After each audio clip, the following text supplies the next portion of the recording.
มาได้เนี่ยจักเอ็ดตัดน้องเอ็ดเป็นคนตัดบ่ดูได้เบอร์เอ็ดตัดพรนั่นพ่อเพิ่นเป็นคนตัดให้ทรงผมโอ้เท่เลยเอ้าอย่าเบิ่งทรงผมก็มาให้เบิ่งไอ้คนน้อยๆนี่อย่าเบิ่งทรงผมก็มาให้เบิ่งอันนี้ใ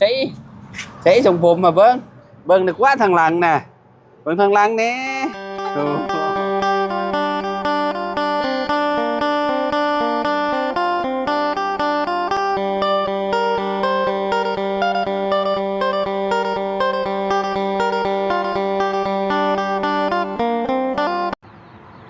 กราบสบายดีสวัสดี FC บ้านสุขุสุพลเนาะบ่ว่าสิอยู่ใน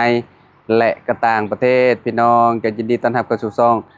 บ่าวลาวคือเก่าคือเดิมพี่น้องเนาะเปิดภาพมามื้อนี้พี่น้องเนาะอยู่ที่เฮือนน้องอุ้มบุญพี่น้องเนาะแวะเวียนมาหาทางบักหลาอุ้มบุญอีกก่อนพี่น้องเนาะมาหาคนหล่อก่อนเนาะไปเบิ่งไปชมกันว่าน้องอุ้มบุญเพิ่นเฮ็ดหยังอยู่พี่น้องโดยพี่น้องเนาะโอ้เงียบเงาแท้เห็นแต่แม่เพิ่นลูกชายไปใช้เด้พี่น้องเนาะเห็นแต่คุณย่ากับหลานพี่น้องเนาะโดยสบายดีนะแม่เด้อไผอันนี้หลานบ่หลานนี่โอ้บันส่วนโอเคเนาะขออนุญาตได้แม่เด้อลูกชายไปใช้แม่ไปไม่จักเอ็ดไปใส่ไปเล็ดเมื่อตะเข็ดยางไปเล็ดโอ้เพิ่นไปกรีดยางมาเลยเจ้าเอาน้องอุ้มบุญบ่เลยแม่ไปอาบน้ำแม่อุ้มบุญไปอาบน้ำอ๋อเพิ่นไปอาบน้ำน้องแก๊สไปอาบน้ำเลยสามีเจ้าได้ซะผัวเจ้าไปใช่ไปกีเล็กรุ่นไปกีนาแหละไปนาไปถอนก้าบ่ถอนกีไทยนาไปไทยนาโดยเจ้าสิดำนาแหละไอ้ดำมือวันจันทร์ดำมือวันจันทร์โดยได้รถไทยกับเจ้าได้รถไทยอยู่ใช่ไหมในบ้านนี้อยู่ในบ้านนี่บ่โดยโอ้พระจ้างมาตัวใดจักน้ำพอถามพอจ้างน้ำพัวเจ้าโดยจักวันดีครับหายลุงไปตัดผมให้เพิ่มมาได้อันนี้จักเอ็ดตัดน้องเอ็ดเป็นคนตัดบ่ดูได้เบอร์เอ็ดตัดพรนั่นพ่อเพิ่นเป็นคนตัดให้ทรงผมโอ้เท่เลยเอ้าอย่าเบิ่งทรงผมก็มาให้เบิ่งไอ้คนน้อยๆนี่อย่าเบิ่งทรงผมก็มาให้เบิ่งอันนี้ใส่ทรงผมมาเบิ่งนึกว่าทางหลังน่ะเบิ่งทางหลังแน่โอ้อย่าเบิ่งทรงผมก็มาให้เบิ่งเอ้ยพี่น้องเอ้ยใส่ให้นาบ่าวเบิ่งแน่ให้ลุงเบิ่งแน่เบิ่งทรงผมแน่เอียงข้างด้วย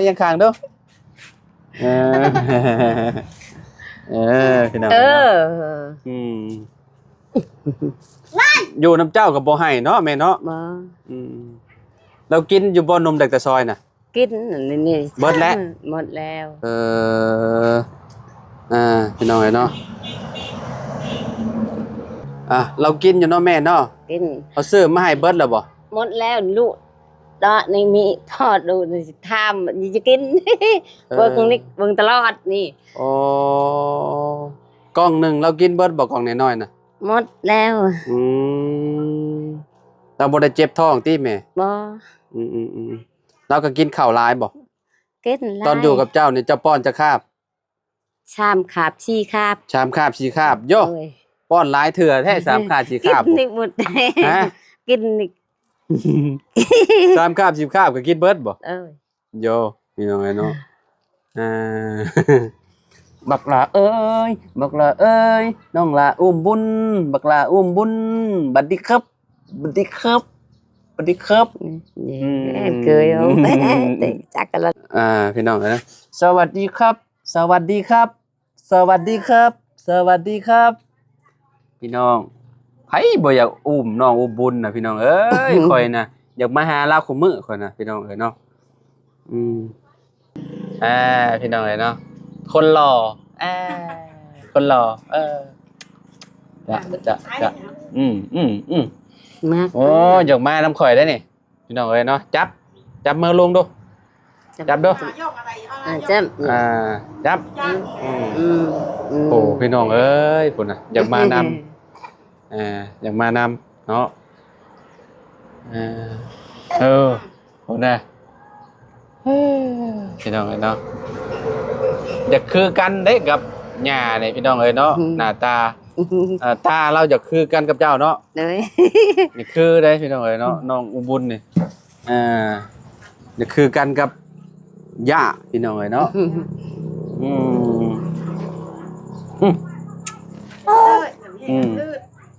ยังอุ้มยกพี่น้องครับบ่มีคนจับกล้องให้เนาะพอทรงผมเพิ่นเท่ขนาดได้พ่อเป็นคนตัดให้พี่น้องเนาะแบบว่าบ่ฮู้ว่าเพิ่นใช้ตรงเด้อหรือว่าอีหยังเนาะน่าสิใช้ตรงเด้อแหละพี่น้องเนาะตอนแรกๆผมเพิ่นมีจ็อกนั่นนี่แหละนั่นนี่บ่มีแล้วจ็อกหายแล้วเนาะพี่น้องเอ้ย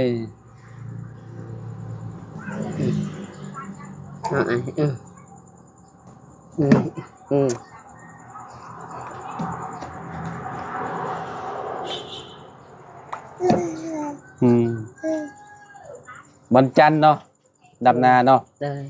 เมื่อแสดงว่าเป็นโลกาตัวนี้แม่นบ่ ไปมันสการ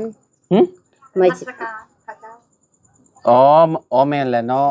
แบบว่าวันอาทิตย์เพิ่นบ่ได้เฮ็ดเวียกพี่น้องเนาะวันจันทร์พูนเพิ่นไปเนาะเมื่อเข้าโบสถ์เมื่อเนาะ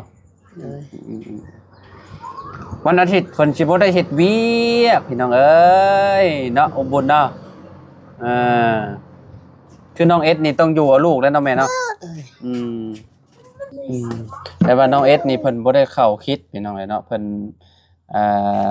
บ่ได้เข้าศาสนาอันคริสต์ก็บ่ได้ไปพี่น้องเนาะเพิ่นเฮ็ดเวียกได้ตลอดเลยเนาะสุดยอดเลยเนาะคนรอนี่ใหญ่มากนี่โอ้บ่ได้ว้าวแล้วนี่พี่น้องเนาะแข้งขานี่เป็นมัดอยู่ถูกอยากจับโทรศัพท์ดิแข้งขาเป็นมัดเลยเนาะคนน้อยๆนี่เนาะไปบ่ไปนำนาบ่าวบ่ไปนำลุงบ่ไปบ่ไปนำลุงไปบ่ไปแม่มานำไหมมานำลุงมานำลุงมอยากไปนำบ่อยากไปนำบ่บักล่ะอยากมานำนั่นนี่พี่น้องเอ้ย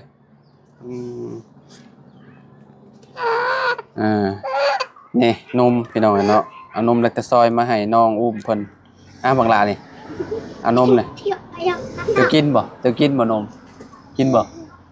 กินบ่บังลากินบ่กินลุงเลยบังลากินบ่กินบ่แซ่บๆเนาะพี่น้องเอ้ยตื่นไปไปดิจ่าสิตามเรากินเบิดฮอดกล่องนึงบ่อันน่ะมื้อนึงนี่แม่หมดเบิดเลยบ่เลยนมอันนั้นเราบ่กินแล้วบ่นมแม่หาได้นมแม่ละกินกันอยู่ตั้งแม่กินนมแม่กินอยู่นมแม่เนาะนมมันน่ะได้ซะนมผงนมหยังทรงน่ะนมกะแม่กิไปเสียงเฮอไม่อยากกินบ่อยากกินเลยเพิ่นบ่มากบ่เลยแนวใดเพิ่นอยู่น้ำเจ้าเอานมหยังให้เพิ่นกินใช่มั้ยกินแลคโตซอยนี่บ่ได้จื้อนมมันนี่น่ะเลยอยู่ได้บ่อยู่ได้ดับบ่ให้บ่กินนี่จะบ่ให้แข็งแรงหรือตึงตังอยู่คนน่ะคนน่ะได้สนไปสิบ่อยากอุ้มพี่น้องเอ้ยเนาะมือก็นุ่มๆโอ้กำมือค่อยบังแน่นเนาะโอ้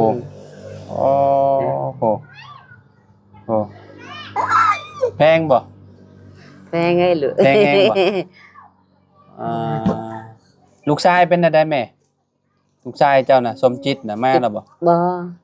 ยังเฮ็ดเวียกอยู่บ่เลยไปเฮ็ดเวียกบ่ได้เพิ่นมา จักนะเพิ่นน่ะลูกเอ้ยบ่ฮู้แม่บ่ฮู้ เพิ่นโทรมาหาเจ้าอยู่บ่ซะ บ่ อืมแสดงว่าเพิ่นก็เฮ็ดเวียกได้อยู่เนาะ เลย เพิ่นอยู่ได้โดนได้พี่น้องเนาะไปอยู่แขวงหยังนะ จักมันแข็งคือเฮ็ด ลืมแล้วติ ลืมมันลูกเอ้ย บ่แม่นอยู่ไสยะบ่หรือว่าจังได๋พี่น้องเนาะเฮาก็บ่แน่ใจคือกันเคิ้นอยากไปนำบ่ เอ้ย บ่จะไปนำบ่ เฮ้ย อยากไปนำบ่ อืม ฮะ อืมอืมใช่ นี่ใหญ่มาเบิ่งตัวเองนี่เด้อเบิ่งตัวเองตอนยังน้อยเด้อบัดใหญ่เด้อบัดเจ้าใหญ่เด้ออ่าพี่น้องอ่าเจ้าโมงนี่จะป้อนข้าวเพิ่นได้ไหมสิป้อนข้าวเพิ่นเราป้อนแล้วเราบ่ ปอนแล้ว ป้อนแล้วแหละ เลย เอออ่า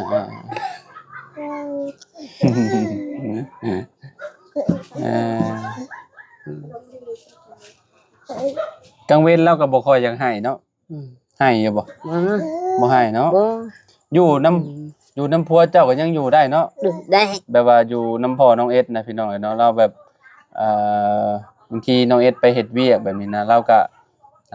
เอาหั่นน่ะพอเอาพี่น้องบางทีเราไปกรีดยางยาม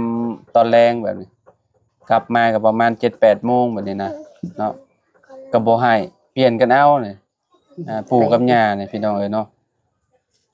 ถูก เปลี่ยน ไป กัน จะ เอา หญ้าเอา ปู่ไปกับย่าเอา เลย ย่าไปกับปู่เอาติ เลย เปลี่ยนกันเอาเนาะ เลย ไปเอาก็ได้นะน้องเพิ่นนี่บ่ได้แบบอันนั้นบ่ได้ให้พี่น้องเนาะแม่เพิ่นก็ไปเฮ็ดเวียกนํกันบอกกับอันผัวอันน้องแก่นน่ะ ไปคิดยัง ไปกรีดยางคือกันเนาะ อืม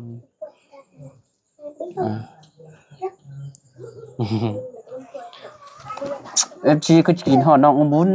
พี่น้องเนาะก็เลยมาถ่ายให้ FC เบิ่งอีกพี่น้องน้องอุบุญนี่มาหายามใดก็คือเก่ารอกว่าเก่ารอขึ้นคุมื้อเนาะทรงผมใหม่พร้อมมื้อนี้เพิ่นตัดทรงผมใหม่ให้แล้วลูกชายเพิ่นเพิ่นเปิดข้างเด้พี่น้องเนาะแข้งขานี่เพิ่นเห็นแล้วเพิ่นก็อยากกินแล้วนี่กินได้ก็ถือว่าโอเคแล้วพี่น้องเนาะรสหวาน โอ้ยให้แล้วไม่ ให้ได้เนี่ยให้นะบ่าวบ่จักกันนี่บ่ให้ข่อยบ่บ่แกะให้กินเพิ่นว่าแล้วนี่พี่น้องเนาะเฮ้ยแล้วว่ะในมือเพิ่นผู้ปออยากกินอีหลีสิกัดเลยพี่น้องเนาะบักหล่าอยากบ่ลูกอยากบ่ถ้าอยากบ่สบายดีก่อนไว้สบายดีจ้ะคนน้อยอยากกินพี่น้องเอ้ยเนาะคนน้อยอยากกินคนน้อยอยากกินคนน้อยอยากกินเล็กตะซอยเบิ่งมือก่อนเบิ่งมือก่อนเบิ่งมือก่อนพี่น้องเนาะนี่เบิ่งมือก่อนให้ปลาลูกเบิ่งมือก่อนดูเอามือให้ปลาลูกเบิ่งก่อนพี่น้องเนาะ4-5 มื้อเข้ามาเทื่อนึงพี่น้องเนาะอัปเดตน้องอุบุญให้เบิ่ง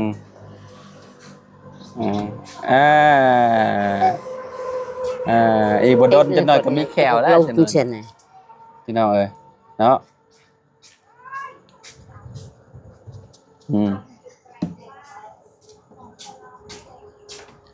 tôi chọn phần phật ăn lâu cũng xem สบายดีน้องมาแต่อาบน้ำอันนี้คือบ่อาบอยู่ในห้องน้ำเป็นเท่าใดห้องน้ำบ่อยากอาบประหยัดบ่ประหยัดน้ำ ngon ลากลิ้นตลอดพี่เด้อเนาะ โอ้โหเบิ่งเสืออีกเด้ยธรรมดาบ่โอ้ยานะเราอ่ะไป เก็บยางบ่น้องไปเก็บหรือไปกรีด ตะคีด ไปกรีดอ๋อยามพ้นมันนี่ก็กรีดได้อยู่เนาะกรีดแล้วเอาหยังใส่ลนไปเฮ็ดแบบใดไปเก็บบ่ ยังคนเลยเยอะ อ๋อบ่มื้อนี้ไปบ่มื้อนี้หยุดบ่ ล่ะเป้าอะไรตะคีดมันจะ ไปมาแล้วบ่หรือว่าแนวใด คนหยุดตกกับไป เอ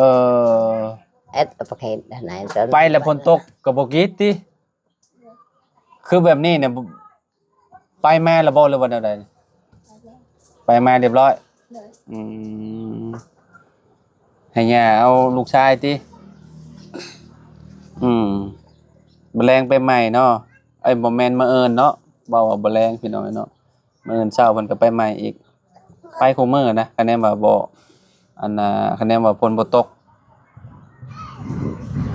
บัดนี้ดำนาแล้วก็หยุดบ่ไปกรีดยาง ป้า หรือว่าจังใดหรือว่าแบ่งกัน แม่ ไปกรีดคือเก่าอืมให้ย่าไปดำนากับปู่2คนบ่ เอาแฮนเจ้า หึ เอาแฮนเจ้า เอาแฮงโอ้ให้เพิ่นไปซอยอืมคนแถวนี้แหละเนาะคนแถวบ้านนี่แหละพี่น้องเนาะจักมื้อดำแม่จังแล้วกะว่า อาทิตย์หนึงได้บ่ ถึง เพิ่งบ่ ถึงนึง นาเจ้าลายบ่ บ่ อืมปอต้องให้เพิ่นไปอยู่นำแม่เพิ่น เออ ยังกูกลูกนึง โดยมาให้แม่ตู้เราฝักผ่อนก่อนพี่น้องเนาะให้น้องอุบุญอยู่กับแม่เพิ่นโอ้พี่น้องเนาะอ่าเพิ่นอยากนมได้บ่กินนี่น่ะเนาะลูกเจ้าน่ะเพิ่นอยากนมเลยกินนี่พี่น้องเนาะน้องอุบุญน่ะเพิ่นยังกินนมเจ้าอยู่บ่ซะอ๋อกินนมเล็กแต่ซอยพร้อม2อย่างเลยเนาะโอ้แน่นอนน่ะดิพี่น้องเนาะกินได้2อย่างเนาะประมาณปีปลายปี6-7 เดือนนี่ก็สามารถเอาออกได้แล้วพี่น้องเนาะคันว่าอยากเอาออกว่าเนาะบางคนน่ะก็2 ปีพุ่นแหละ2 ปีปลายพุ่นแหละกินนมตัวเองนี่โอ้แขวเขาออกนี่โอ้เขากัดเอ้ยเจ็บคือหยังนั่นแหละเห็นบ่แม่น้องพลอยใสนะน้องพลอยใสกินนมมันแขวมีเด้มันกัดหัวนมก็จะขาดพี่น้องเนาะ อันนี้คือการแลกแขวเพิ่นยังบ่มีเนาะบัดเทิงบ่แล้วบัดเพิ่นกินไปโดนๆเพิ่นหึนแขวเพิ่นอ่อนโอ้กัดจนแล้วพี่น้องเนาะอันนี้เอาให้เพิ่นเอาไว้ให้เพิ่นกินพี่น้องเนาะเอาไว้ให้น้องอุบุญกินอันได้ยินอันย่าเพิ่นว่าประมาณมื้อหนึงนี่เบิดเลยกล่องหนึงพี่น้องเนาะเพิ่นกินได้มื้อนั้นเฮาก็ซื้อให้พี่น้องเนาะซื้อให้เพิ่นแพ็คหนึงแล้วก็มื้อก่อนๆนั่นเบาเสียงเพิ่นเข้ามาหาเนาะเข้ามาหาน้องอุบุญมาอุ้มน้องอุบุญพี่น้องเนาะมื้อนี้บ่ได้อุ้มดอกมื้อนี้นะมื้อนี้บ่ได้อุ้มน้องอุบุญดอกมื้อนี้มื้อหน้าก่อนจะสิอุ้มเป็นจังได๋พี่น้องแม่กับลูกคือกันบ่บัดน้องอุบุญใหญ่มาน่ะนี่เราว่าไปซะพ่อกันใหม่พี่น้องเอ้ยเนาะมื้อนี้ให้น้องอุบุญ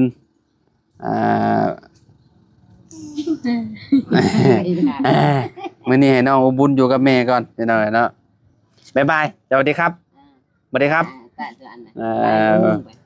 บรรชวนเนาะสวัสดีครับป้าลุงไปเลยเด้อครับป้าน้องแก๊สสบายดีเด้อน้องแก๊สเด้อพ้อกันใหม่เนาะบรรชวนเด้อพี่น้องไปตุ๊โดยสบายดีเด้อ